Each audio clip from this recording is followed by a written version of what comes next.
નમસ્કાર મિત્રો, big TV ન્યૂઝમાં આપનું સ્વાગત છે. આજે આપણે છેલ્લા 5 દિવસથી કચ્છમાં મુસળધાર વરસાદ પડ્યો, જેના કારણે અનેક ડેમો ઓવરફ્લો થઈ ગયા. જે ડેમો ઓવરફ્લો થયા તેના પાણી બની વિસ્તારમાં ઘૂસ્યા અને ઘૂસવાના કારણે આ વિસ્તારમાં ફોરેસ્ટ ખાતા દ્વારા રોડ અને રસ્તા અને વાડાની પાળો બનાવી આ બનીના પાણીનું રોકાણ કર્યું, જેનાથી પાણીનો નિકાલ ન થતાં આ ગામોમાં પાણી ફરી વળ્યા. એના માટે આપણે આજે ગામ લોકો સાથે એની વિગતવાર આપણે અમીનભાઈ જીએજા અને કાસમભાઈ મુજાવરને સાંભળશું. નમસ્કાર મિત્રો, છેલ્લા 5 દિવસથી આ વિસ્તારમાં પીજીએસએલ દ્વારા લાઇટ ન હોવાના કારણે ગામ લોકો પરેશાનીમાં મુકાયા હતા. ત્યારે પીજીસીએલનો સ્ટાફ સતત 24 કલાક મહેનત કરી અને આ વિસ્તારમાં લાઇટ પહોંચાડવાની ખાસ તકેદારી રાખી અને જેમાં જીબીના ડેપ્યુટી એન્જિનિયર સુબેરા સાહેબ અને તેની ટીમ સતત હાજર રહી અને હાજીપીરના મુબારકભાઈ મુજાવર જેઓ પણ તેમની સાથે રહ્યા અને ખાસ તો નરા પીએસઆઈ વીડી ગોયલ સાહેબ જેઓ સતત આ કાર્યમાં સંપર્ક કરી અને ગામ લોકો સાથે સંપર્કમાં રહ્યા હતા અને દરેક ગામોને ચેતવણી આપી રહ્યા હતા કે સાહેબ, તમે પાણી વધવાના કારણે તમારા ગામ ખાલી કરો. તે સતત તેઓ તેમની સાથે રહ્યા હતા. મારું નામ કાસમભાઈ છે, હાજીપીનો મુજાવર છું સાહેબ.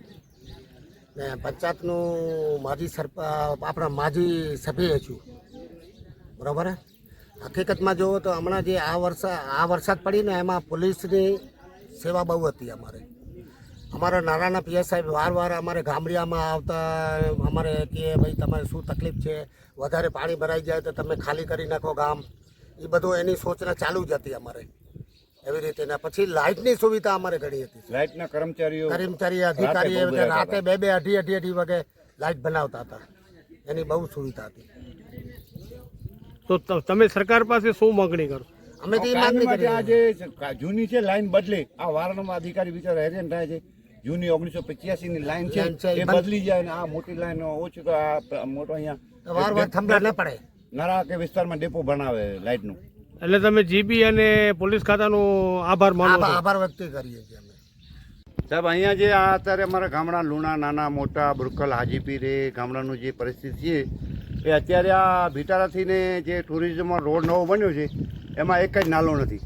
એના કારણે પાણીનું બધું નિકાસ ન થયો. બધું ઘાસ બુડી ગયું, ખરાબ થઈ ગયું, નીરો ડોકાર થઈ ગયો. બધું ઘાસ એ અત્યારે 15-20 દિવસ પાણી રહી જશે એમાં. જે તાત્કાલિક આ રોડને જે નાલા બનાવે એનો પાણી નિકાસ થાય તો આ ઘાસ બચે, ન તો ઘાસ બધું સડી ગયો છે. એમાં કાંઈ બનીને આ હિજરત કરવાનું આ પરિસ્થિતિ બહુ ગામડાઓની ખરાબ છે. જે તકલીફ છે જે વરસાદ બધા જે ઓવરફુલ ડેમ થયા એનું જે પાણી નિકાસ હતો જે આ રણબાજુ જાય એ બંધ થઈ ગયો પૂરો.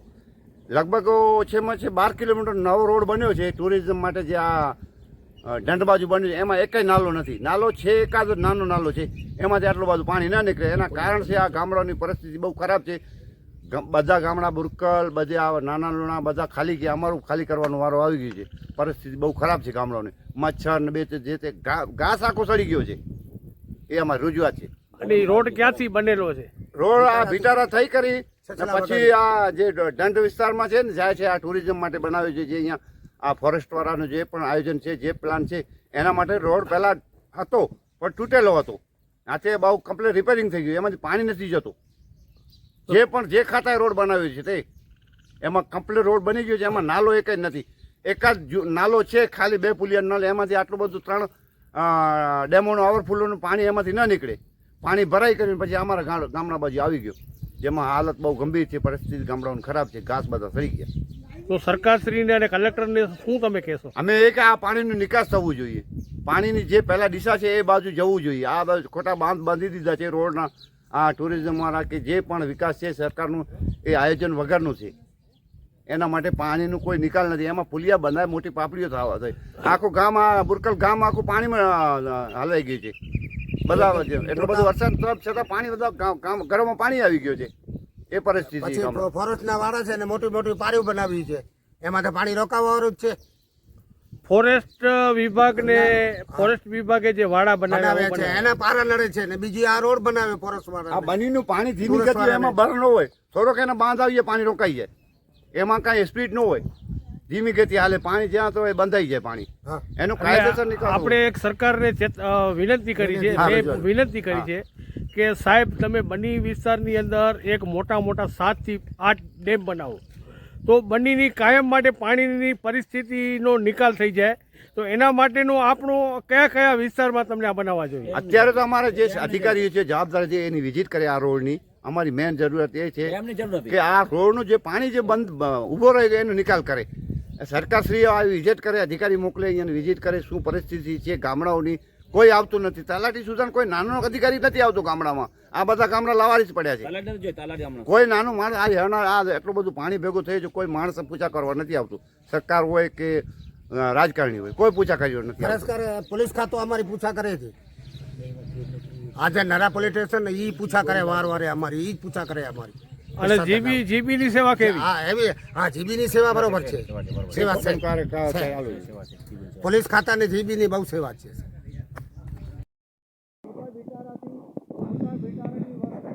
નાના બેટારાની વસ્તી, પારવાંડ, બધા લોકો ઉધમાં અને ઘરેવાળી બધા ત્યાં પાધારી રહ્યા છે. બધા લોકો નીકળી ગયા છે. એ લોકોને પાણી પુરવઠાના અધિકારી જે રહ્યા કે તાત્કાલિક પાણી પુરવઠાનો ટેકર ત્યાં તાત્કાલિક લોકોને વરસાદનું પાણીનાથી ઝાડા ઉલટી થાય છે.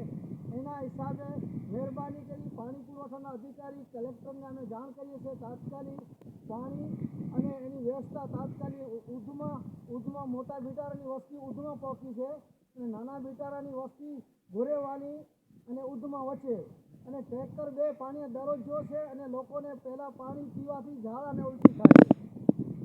મહેરબાની કરી તાત્કાલિક પાણી પુરવઠા અધિકારી ટ્રેક્ટરો મોકલે, પાણીની વ્યવસ્થા કરે. લોકોને ત્યાં જે ઉકળ્યા છે એ લોકોને પાણીની તકલીફ છે, એ લોકો પલર પાણીથી ઝાડા અને ઉલટી તાવ આવે છે. એના હિસાબે મહેરબાની કરી પાણી પુરવઠાના અધિકારી જેટલા છે અને નખત્રાણા ભુજ એ બધા અધિકારીને અમે જાણ કરીએ છીએ કે તમે ગોરેવાલીથી કરી ઉધમાં સુધા વસ્તી અમારી મોટા બિટારા, નાના બિટારા, ઘારવાંડ બધા નીકળે. એને પાણીના 2 ટેકરોની જરૂર છે અને ટેકરો પાણી પુરવઠા મોકલે તો લોકોને તાવ ને ઉલટી ઝાડા કાંઈ ન થાય. પશુધન માટે તાત્કાલિક વ્યવસ્થા છે. ઘાસની ફોરેસ્ટર જે છે એ ઘાસનો તાત્કાલિક કરે કે સૂકો ઘાસ જો વાળા ચાલુ કરે તો વાળા, અમને સૂકો ઘાસ ચાલુ કરે તો અમને વાળાની નથી. મહેરબાની કરી અમારો પશુધન મરે છે અને લોકો માટે પાણીની વ્યવસ્થા તાત્કાલિક ટેકરોની મહેરબાની કરી કલેક્ટર સાહેબને અમે વિનંતી કરીએ છીએ અને ફોરેસ્ટના અધિકારીને અમે વિનંતી કરીએ છીએ. મહેરબાની કરી આ જેટલો